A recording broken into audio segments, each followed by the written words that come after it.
பண்ண போறேன். கடை வச்சு அடுப்புல வச்சிருக்கானா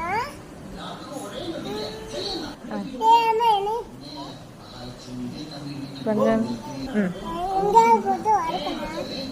கையில வச்சு அரைக்கணும். தோசைக்கல்ல நான் வறுக்கலாம்.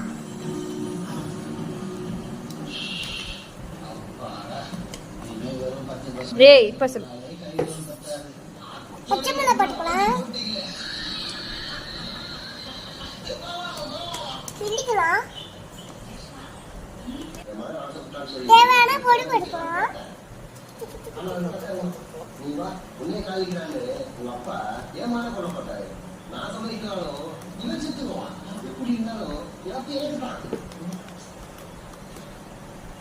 பாசம் வளர்த்துட்டேன். பாசம் உங்க அப்பா